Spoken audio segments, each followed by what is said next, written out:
दोस्तों आज जो कॉमिक्स हम पढ़ेंगे उसका नाम है जादूगरनी के जूते। ये राज कॉमिक्स वालों की कहानी है, तो पढ़ते हैं इसको। जादूगरनी के जूते। बहुत दिनों की बात है, पहाड़ों के नीचे जंगल के पास एक बूढ़ा व्यक्ति गंगाराम अपनी पत्नी सुमित्रा और दो छोटे बच्चों के साथ रहता था। वह बहुत गरीब था। अक्सर उसका परिवार भूखा रह जाता। माँ, मुझे भूख लगी है। चुप कर। इसे क्यों डांटता है बेटे? कल से इसने कुछ नहीं खाया है। इस तरह कब तक चलेगा चंपा की माँ? मैं कुछ न कुछ बंदोबस्त करके लाता हूँ। गंगाराम दिन भर जंगल में भटका और उसने कुछ सूखी लकड़ियां इकट्ठी की। इन्हें पास ही गांव में बेचकर कुछ खाने को लाऊंगा। गांव में कुछ सूखी रोटियों के बदले में उसने वह लकड़ी का गट्ठा बेच दिया। ले पकड़, इससे ज्यादा मैं कुछ नहीं दे सकती। आपकी बड़ी मेहरबानी, इतना ही बहुत है। दिन भर का भूखा पैसा गंगाराम दिन छिपे अपनी झोपड़ी पर पहुंचा। लो बच्चों, मैं रोटी ले आया हूँ, जी भरकर खाओ। रोटी? माँ, ये रोटी तो बहुत सख्त है। पानी में भिगोकर खा ले बेटी। रात को जब बच्चे गहरी नींद में सो गए, सुमित्रा, इस तरह कब तक चल पाएगा? हम तो भूखे भी रह सकते हैं, पर ये बच्चे, कुछ तो करना ही होगा। आखिर हम लोग भी कब तक भूखे रह सकेंगे? मुझे अपनी चिंता नहीं है, लेकिन अपनी आंखों के सामने मैं अपने बच्चों को भूखा मरते नहीं देख सकता। फिर किया जाए? इससे तो अच्छा कि हम इन्हें इनके भाग्य के भरोसे जंगल में छोड़कर काम की तलाश में कहीं दूर चले जाएं। नहीं, मैं ऐसा कभी नहीं होने दूंगी। अचानक अजय की नींद खुल गई थी।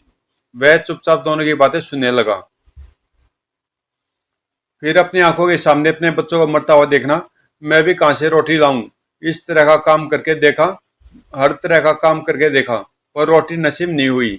फिर ठीक है, जैसी तुम्हारी मर्जी हो, करो। मैं भी अपने दिल पर पत्थर रख लूंगी। सुमित्रा, रो मत।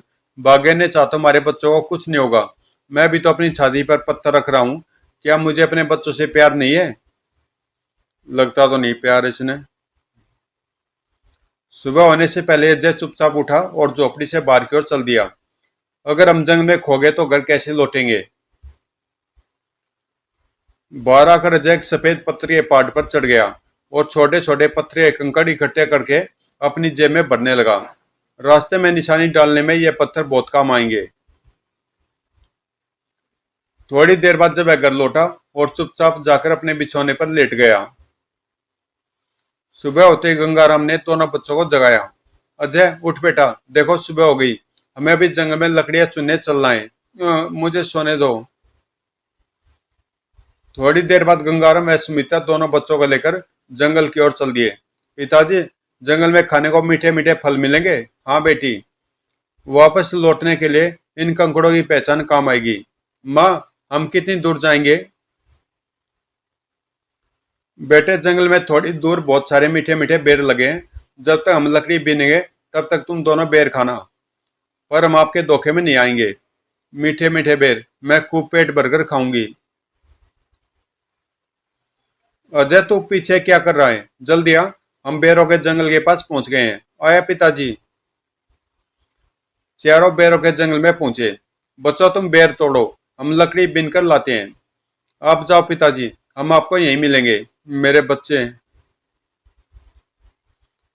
माँ बाप के जाने के बाद अजय और चंपा ने छक्कर बेर खाए। वाह, कितने मीठे बेर हैं। हाँ भैया, ढेर सारे बेर हम घर भी ले जाएंगे। जरूर।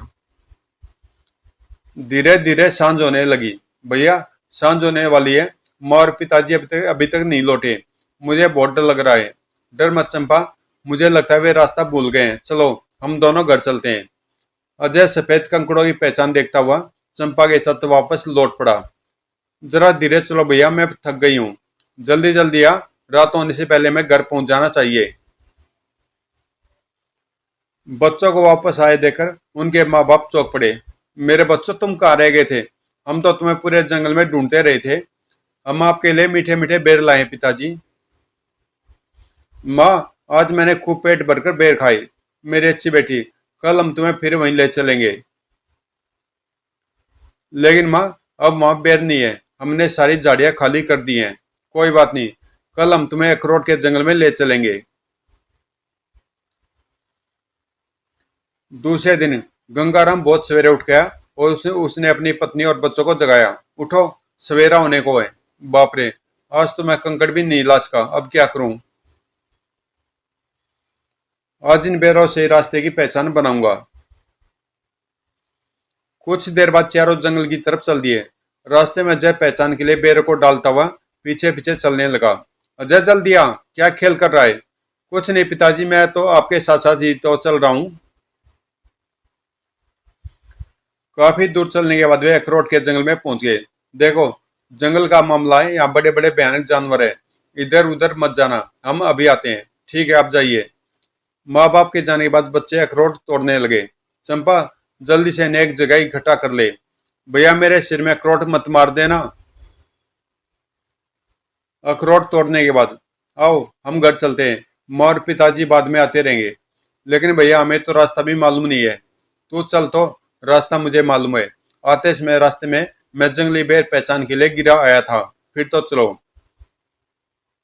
इतनी सारी चीजें जंगल में खाने के लिए, फिर भी भूखे मर रहे थे। लेकिन रास्ते में उन्हें एक भी बेर नहीं मिला। भैया, अब हम घर कैसे पहुंचेंगे? लगता है मेरे द्वारा डाले गए बेरों को ये पक्षी खा गए। लेकिन तू घबरा मत चंपा, मैं जरूर रास्ता ढूंढ लूंगा। जंगल में भटकते भटकते दोनों बच्चों को रात ने घेर लिया। भैया, मुझे बहुत डर लग रहा है। घबरा मत बहन, मेरे रहते तुझे भयभीत होने की जरूरत नहीं है। जंगल का भयावह वातावरण देखकर चंपा को की चीख निकल गई। ए, डर मत चंपा, जब तक इन जंगली जानवरों को छेड़ा न जाए तब तक ये किसी पर आक्रमण नहीं करते। फिर भी इनसे बचने के लिए हम उस पहाड़ी के ऊपर चलते हैं। पहाड़ की कठिन चढ़ाई चढ़ते हुए दोनों बच्चे चोटी पर पहुंच गए। इधर आजा मेरे पास, यहाँ कोई खतरा नहीं है। मैं बहुत थक गई हूँ भैया। नीचे जंगल से जंगली जानवरों की आवाजें ऊपर भी आ रही थी। दौड़ भैया, शेर की दाढ़ सुनाई दे रही है। कहीं वह इधर ही तो नहीं आ रहा? डर मत पगली, शेर इतनी इतनी ऊंचाई तक कभी नहीं आ सकता।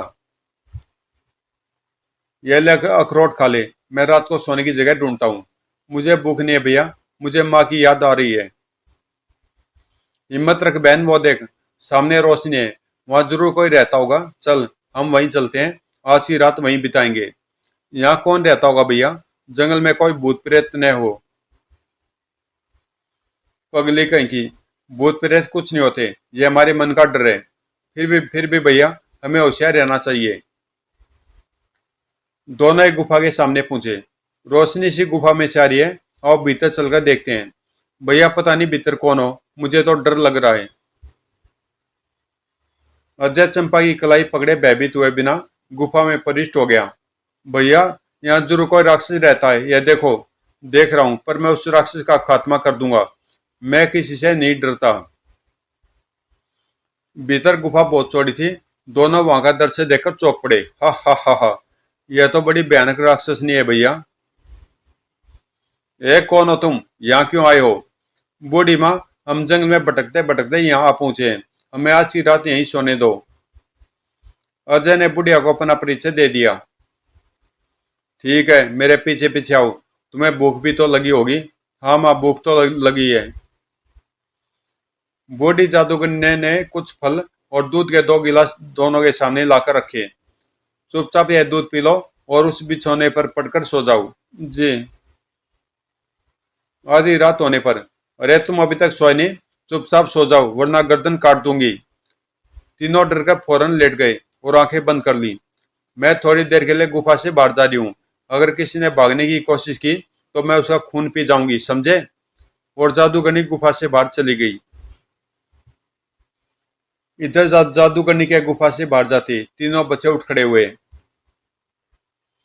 अजय दूसरे लड़के से बोला, तुम कौन हो भाई? मेरा नाम संजय सिंह है, मैं चंदनगढ़ का राजकुमार हूँ। हैं राजकुमार?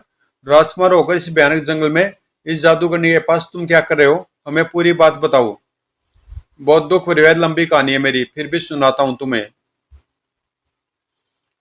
एक दिन मेरे पिता राजा चंदन सिंह ने राजमहल के प्रांगण में एक यज्ञ का आयोजन किया।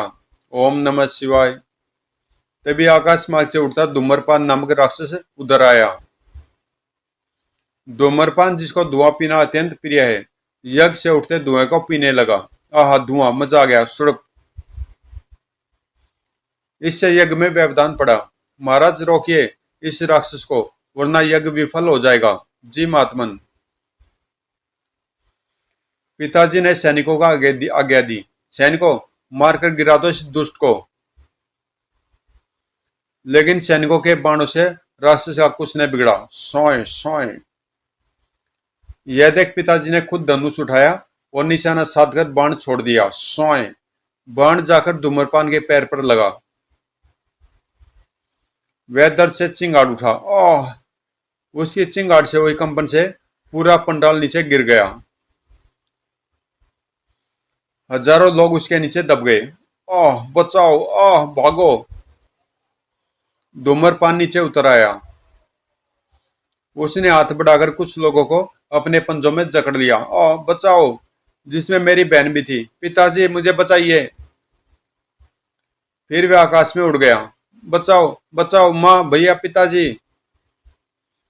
पिताजी और सैनिक उसके पीछे गए भी, लेकिन उन्हें खाली हाथ लौटना पड़ा।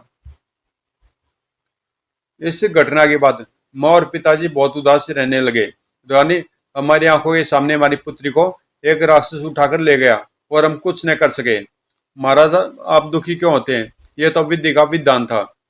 मुझसे यह सब देखा ना गया। मैं किसी को बताए बिना शाही वस्त्रों को उतारकर साधारण वस्त्र धारण करके चुपचाप अपनी बहन को ढूंढने निकल पड़ा। दिन रात चलता हुआ मैं एक भयानक जंगल में पहुंचा। उस सघन वन में मैंने एक आश्चर्य देखा।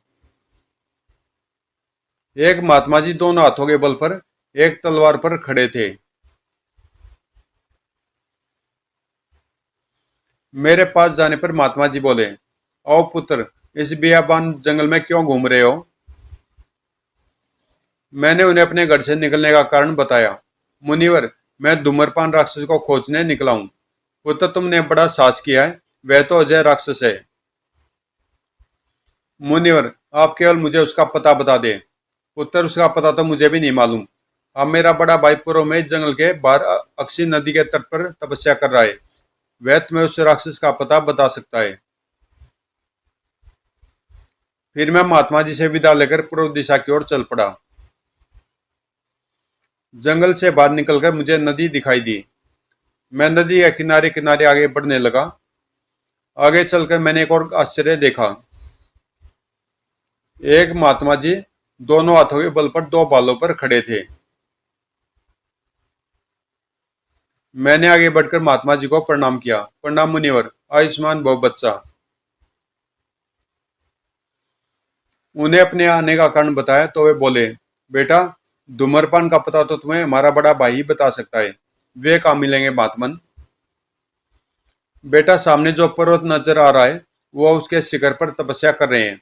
अच्छा मुनिवर, मुझे आशीर्वाद दीजिए, मैं चलता हूँ। फिर मैं वहां से चल दिया और पहाड़ पर चढ़ने लगा। पहाड़ पर चढ़ने के लिए मुझे कई मुसीबतों का सामना करना पड़ा। खो खो खच। फिर भी मैं पर्वत शिखर पर पहुंच ही गया। वहां मैंने तीसरे महात्मा जी को देखा। वह दो घूमते हुए चक्रों पर हाथ टिकाए खड़े थे। मैंने महात्मा जी को प्रणाम किया। पूज्यवर प्रणाम। चिरंजीव रहो पुत्र। वे बोले, यहाँ कैसे घूम रहे हो पुत्र? महात्मन, मेरी बहन को धूम्रपान। और मैंने उन्हें भी अपनी कहानी सुना दी। कुछ क्षण बाद महात्मा जी बोले, पुत्र, तुम निस्संदेह साची हो, किंतु धूम्रपान केवल चंडिका की तलवार से ही मारा जा सकता है। चंडिका की तलवार, यह कहाँ मिलेगी महात्मन? चंडिका उसकी मौसी का नाम है। वह उस सामने वाले पहाड़ पर एक गुफा में रहती है। उसके पास दो भेड़ियों के जूते भी हैं। वह जूते तुम्हें धूम्रपान तक पहुंचाने में मदद करेंगे। फिर मैं महात्मा जी से विदा लेकर यहाँ पहुंचा। ओ, अरे, लगता है चंडिका कहीं बाहर जा रही है। चंडिका ने हाथ हवा में उठाए और मंत्र पढ़ने लगी। रंग बिरंगी आकाश की लहरों, आओ मेरे प्यारे भाइयों, आओ मेरे प्यारे भेड़ियों। देखते देखते दो भेड़िए आकाश से उतर आए और जूतों में परिवर्तित हो गए। जूते पहनते चंडिका का आकार बढ़ने लगा। फिर वह आकाश मार्ग से कहीं उड़ गई। उसके जाने के बाद मैं गुफा में प्रविष्ट हो गया। अरे बाप रे, यह तो आदमखोर है। यहाँ उसका इंतजार करते करते मुझे नींद आ गई। मेरी नींद खुली जादूगर निकी की कर्कश आवाज से। वाह, शिकार खुद आ गया आज गुफा में, हा हा हा। तभी तुम लोग भी यहाँ आ गए, यहाँ पर चंडिका का भोजन बनने। ओह, और वह तलवार कहाँ है? वह खंबे पर लटकी हुई है। आओ उसे उतारते हैं। पर कैसे? वहां तो अपना हाथ ही नहीं पहुंचेगा।